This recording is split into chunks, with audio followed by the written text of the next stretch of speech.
നമുക്കറിയാം, ബാബറി മസ്ജിദ് തകർന്നതിൻ്റെ ഓർമ്മ ദിവസം കൂടിയാണെന്ന്. ഇതിൻ്റെ ഭാഗമായി സംസ്ഥാനത്താകെ സുരക്ഷ ശക്തമാക്കിയിട്ടുണ്ട്. രാജ്യ തലസ്ഥാനത്തടക്കം കനത്ത സുരക്ഷയുണ്ട്.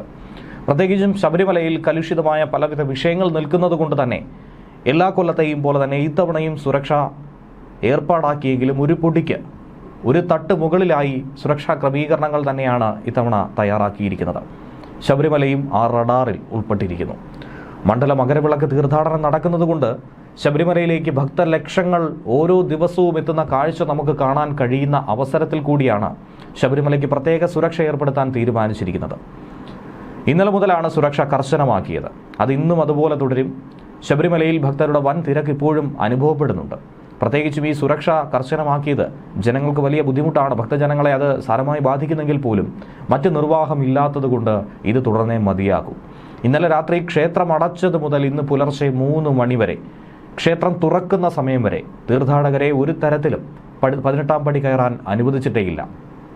രാത്രി മുതൽ നടപ്പന്തലിൽ കാത്തുനിന്ന ഭക്തരെ ഇന്ന് പുലർച്ചെയാണ് നട തുറന്ന ശേഷമാണ് കടത്തിവിട്ടത് പോലും. ഭക്തരുടെ തിരക്ക് കാരണം ഇന്നലെ രാത്രി 11:25 ഹരിവരാസനം ചൊല്ലി നട അടച്ചതുപോലും. ഈ സമയം വലിയ നടപ്പന്തൽ തിങ്ങി നിറഞ്ഞ് ശരംകുത്തിക്ക് താഴെ വരെ 18ാം പടി കയറാനുള്ള നീണ്ട നിര തന്നെയാണ് കാണാൻ സാധിച്ചത്. രാവിലെ ദർശനത്തിന് വേണ്ടി 18ാം പടിയിലൂടെ മാത്രമാണ് തീർത്ഥാടകരെ കടത്തിവിട്ടത്. മുൻ വർഷങ്ങളിൽ കാണാത്ത കർശന സുരക്ഷ ഇത്തവണ ഏർപ്പെടുത്തിയതുമേറെ ശ്രദ്ധയോടെയാണ് ഉറ്റുനോക്കുന്നത്. സന്നിധാനം, പമ്പ, നിലയ്ക്കൽ എന്നിവിടങ്ങളിൽ കൂടുതൽ സുരക്ഷാ ക്രമീകരണങ്ങൾ ഏർപ്പെടുത്തിയിട്ടുണ്ട്. രാത്രി ക്ഷേത്രം അടച്ചതിന് ശേഷം തിരുമുറ്റവും പരിസരവും പ്രത്യേക പോലീസ് സുരക്ഷയിലായിരുന്നു, വലയത്തിലായിരുന്നു. സന്നിധാനത്തും പമ്പയിലും കൂടുതലായി പോലീസ് തമ്പടിച്ചിട്ടുണ്ട്, പരിശോധന നടത്തുന്നുണ്ട്. കേരള പോലീസിനെ കൂടാതെ CRPF, RAF, NDRF, anti sabotage check team, bomb detection and disposal squad, special branch എന്നീ സേനാ വിഭാഗങ്ങൾ സംയുക്തമായി തന്നെ റൂട്ട് മാർച്ചും നടത്തിയിട്ടുണ്ട്. തിരിച്ചറിയൽ കാർഡില്ലാത്ത ആരെയും തന്നെ സ്റ്റാഫ് ഗേറ്റ് വഴി തിരുമുറ്റത്തേക്ക് പ്രവേശിപ്പിക്കില്ല എന്ന് തീരുമാനിച്ചു കഴിഞ്ഞു. ഈ പ്രദേശങ്ങളിൽ നിരീക്ഷണം ശക്തമാക്കി കഴിഞ്ഞു. പ്രവേശന കവാടത്തിലും ദർശനത്തിന്റെ തുടക്കത്തിലും സ്കാനറുകൾ, ഡോർ ഫ്രെയിം, മെറ്റൽ ഡിറ്റക്ടറുകൾ, ഹാൻഡ് ഹെൽഡ് മെറ്റൽ ഡിറ്റക്ടറുകൾ എന്നിവ ഉപയോഗിച്ചുള്ള സ്ക്രീനിംഗ് ഉണ്ടായിരിക്കും. ഇനിയിപ്പോൾ ആരെയെങ്കിലും സംശയാസ്പദമായി കണ്ടെത്തിയാൽ മാത്രം പരിശോധന നടത്തേണ്ടതാണ് നിലവിലുള്ള സാഹചര്യം. കാരണം ഇരുമുടിക്കെട്ടുമായി വരുന്ന ഭക്തരെ മുഴുവനും പൂർണ്ണമായി പരിശോധിക്കാനുള്ള പ്രായോഗിക ബുദ്ധിമുട്ടുണ്ട്. അതുകൊണ്ട് തന്നെ സംശയം തോന്നുന്നവരെ മാത്രം പ്രധാനമായി പരിശോധിക്കും. പമ്പ ഗണപതി ക്ഷേത്ര പരിസരം പൂർണ്ണമായും പോലീസ് നിയന്ത്രണത്തിലായി കഴിഞ്ഞു. നിലയ്ക്കലിലും കർശന പോലീസ് പരിശോധന നടത്തുന്നുണ്ട്. പല ലെയർ പരിശോധനയാണ് നിലവിൽ ഇന്ന് ഏർപ്പെടുത്തിയിരിക്കുന്നത്. നെയ്യഭിഷേകത്തിനടക്കം കർശന നിയന്ത്രണം ഏർപ്പെടുത്തി കഴിഞ്ഞു. തീർത്ഥാടകർക്ക് അഭിഷേകത്തിനുള്ള നെയ്യ് ശ്രീകോവിലിൽ നേരിട്ട് നൽകാനുള്ള സാധ്യത ഇപ്പോഴില്ല. മാളികപ്പുറത്ത് നിന്നുള്ള ക്യൂവിലൂടെ തിരുമുറ്റത്തെ അഷ്ടാഭിഷേക കൗണ്ടറിലെത്തി നെയ്യും ടിക്കറ്റും കൊടുക്കുമ്പോൾ നേരത്തെ അഭിഷേകം ചെയ്ത് ശേഖരിച്ചിട്ടുള്ള നെയ്യിൽ കുറച്ച് അവിടെ നിന്നും പ്രസാദമായി കൊടുക്കുകയാണ് ഇപ്പോൾ ചെയ്യുന്നത്. പമ്പയിൽ നിന്നും സന്നിധാനത്തേക്കുള്ള ട്രാക്ടർ ഗതാഗതവും തടഞ്ഞു കഴിഞ്ഞു. ദേവസ്വം മെസ്സിലേക്കുള്ള പാൽ കയറ്റി വന്ന ട്രാക്ടർ പോലും കടത്തിവിട്ടില്ല എന്നുള്ളതാണ് സുരക്ഷാ പരിശോധനയുടെ ആ ഒരു വ്യാപ്തി മനസ്സിലാക്കാൻ നമ്മെ സഹായിക്കുന്നത്. ഇന്ന് രാത്രിയിൽ നട അടച്ചു കഴിഞ്ഞാൽ ഭക്തരെ മല കയറാൻ അനുവദിക്കില്ല. നട അടച്ച ശേഷം തിരുമുറ്റവും പരിസരവും കേരള പോലീസിന്റെ ആന്റി സബോട്ടേജ് ടീം പരിശോധനാ വിധേയമാക്കും. നടയടച്ച ശേഷം വരുന്ന ഭക്തർക്ക് നടപ്പന്തലിലെ ക്യൂവിൽ കാത്തു നിൽക്കാം. പിറ്റേന്ന് രാവിലെ മാത്രമേ പടി കയറാനായി കഴിയൂ. സുരക്ഷിതമായ ദർശനം ഉറപ്പാക്കാൻ വേണ്ടി ഏർപ്പെടുത്തിയിട്ടുള്ള ഈ ക്രമീകരണങ്ങളോട് ദയവ് ചെയ്ത അയ്യപ്പ ഭക്തരും ഉദ്യോഗസ്ഥരും തൊഴിലാളികളുമൊക്കെ പൂർണ്ണമായും സഹകരിക്കുക എന്നാണ് സന്നിധാനം പോലീസ് സ്പെഷ്യൽ ഓഫീസർ നിലവിൽ അഭ്യർത്ഥിക്കുന്നത്.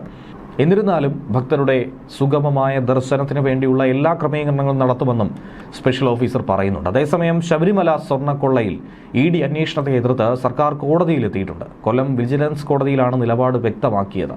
രേഖകൾ ആവശ്യപ്പെട്ടുകൊണ്ടുള്ള EDയുടെ ഹർജിയിലാണ് എതിർപ്പ് അറിയിച്ചിരിക്കുന്നത്. ഹർജി ഈ മാസം 10 വീണ്ടും പരിഗണിക്കും. ശബരിമല സ്വർണ്ണക്കൊള്ള കേസിലെ രണ്ടാമത്തെ കേസിലും ദേവസ്വം ബോർഡ് മുൻ പ്രസിഡന്റ് A. പത്മകുമാർ അറസ്റ്റിലായിട്ടുണ്ട്. ദ്വാരപാലക പാളികളിലെ സ്വർണ്ണ കവർച്ചയിൽ പത്മകുമാറിനും പങ്കുണ്ടെന്ന് തെളിഞ്ഞതിനെ തുടർന്നാണ് അന്വേഷണ സംഘം പ്രതി ചേർക്കാൻ തീരുമാനിച്ചത്. അന്നത്തെ ബോർഡിനും പ്രസിഡന്റായിരുന്ന പത്മകുമാറിനും വ്യക്തമായ പങ്കുണ്ടെന്ന് അന്വേഷണ സംഘം കണ്ടെത്തി. മുൻ പ്രസിഡന്റ് N. വാസു ഉൾപ്പെടെയുള്ളവരുടെ മൊഴികളും പത്മകുമാറിനെതിരാണ്. തിരുവനന്തപുരം സ്പെഷ്യൽ സബ് ജയിലിലെത്തി അന്വേഷണ സംഘം അറസ്റ്റ് രേഖപ്പെടുത്തി കഴിഞ്ഞു. പത്മകുമാറിന്റെ റിമാൻഡ് കാലാവധി ഈ മാസം 18 വരെ നീട്ടുകയും ചെയ്തു.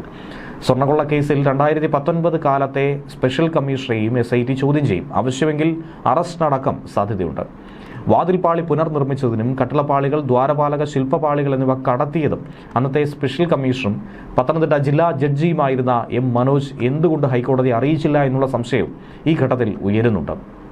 2019, 2020 കാലഘട്ടത്തിൽ ദേവസ്വം ബോർഡ് 5 ദിവസങ്ങളിലായി നടത്തിയ വലിയ നിയമലംഘനം സ്പെഷ്യൽ കമ്മീഷനിൽ നിന്ന് മനഃപൂർവ്വം മറച്ചുവെച്ചോ? ഇക്കാര്യം അറിയണം. 2020 എൻ വാസു പ്രസിഡന്റായപ്പോൾ കടത്തിയ ദ്വാരപാലക ശില്പ പീഠങ്ങളെ പറ്റിയുള്ള വിവരങ്ങൾ സ്പെഷ്യൽ കമ്മീഷണർ ഹൈക്കോടതിയിൽ നിന്നും മറച്ചുവെച്ചു. കൂടാതെ പാളികൾ ചെന്നൈയിൽ നിന്നും തിരികെ എത്തിച്ച് ശ്രീകോവിൽ സ്ഥാപിച്ച കാര്യവും സ്പെഷ്യൽ കമ്മീഷണർ ഹൈക്കോടതിയെ ധരിപ്പിച്ചിട്ടില്ല. ദേവസ്വം ബോർഡും സ്പെഷ്യൽ കമ്മീഷണറും മനോജും തമ്മിൽ അക്കാലത്ത് അവിശുദ്ധ ബന്ധം നിലനിന്നുവെന്ന ആരോപണം ബലപ്പെടുകയാണ് ഇതോടുകൂടി. പുറത്തു നിന്നുള്ള ഒരു പരാതിയും സ്പെഷ്യൽ കമ്മീഷണർ എന്ന നിലയിൽ എം മനോജ് ചെവിക്കൊണ്ടിരുന്നില്ല. എല്ലാത്തിനും ബോർഡ് ഭരണസമിതി അയച്ചിരുന്നു എന്ന അവസാന വാക്ക്. വി.എസ്. അച്യുതാനന്ദന്റെ ഭരണകാലത്ത് 2008 EMSന്റെ മരുമകൻ CK ഗുപ്തൻ ദേവസ്വം ബോർഡ് പ്രസിഡന്റായ ശേഷം ഉയർന്ന ആരോപണങ്ങളെ തുടർന്നായിരുന്നു ഹൈക്കോടതി ശബരിമലയിലെ എല്ലാ കാര്യങ്ങൾക്കും മേൽനോട്ടം വഹിക്കാനായി സ്പെഷ്യൽ കമ്മീഷണർക്ക് കൂടുതൽ അധികാരം കൊടുത്തത്. ഈ അധികാരം ദുരുപയോഗം ചെയ്തു എം മനോജ് എന്നാണ് നിലവിൽ ആരോപണം ഉയരുന്നത്.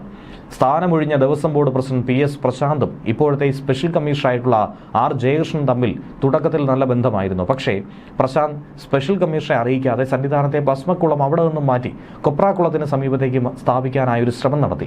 ഇതിനായി സംസ്ഥാനത്തെ ഒരു വ്യവസായിയുമായി ധാരണയുണ്ടാക്കിയെന്നും ആക്ഷേപമുണ്ട്. ഈ വിവരം അറിഞ്ഞ സ്പെഷ്യൽ കമ്മീഷണർ ജയകൃഷ്ണൻ വിവരം ഹൈക്കോടതിയെ യഥാസമയം അറിയിച്ചു. മകരജ്യോതി കാണാൻ 100 കണക്കിന് അയ്യപ്പന്മാർ തടിച്ചുകൂടുന്ന സ്ഥലമാണ് കൊപ്രാക്കുളം. അവിടെ ഒരു കുളം നിർമ്മിച്ചാൽ തിക്കിലും തിരക്കിലും പെട്ട് നിരവധി പേർ കുളത്തിൽ വീഴാൻ സാധ്യതയുണ്ട്. അത് വലിയ അപകടത്തിലേക്ക് നയിക്കും. അങ്ങനെയാണ് കോടതിയിൽ സമർപ്പിച്ച പരാതിയിൽ സ്പെഷ്യൽ കമ്മീഷണർ പറഞ്ഞത്. സ്പെഷ്യൽ കമ്മീഷനിൽ നിന്നും വിവരം മറച്ചുവെച്ചത് ഹൈക്കോടതിയെ ചൊടിപ്പിച്ചു. വൈകാതെ കുളം നിർമ്മാണം തടഞ്ഞ് കോടതി ഉത്തരവ് വന്നു.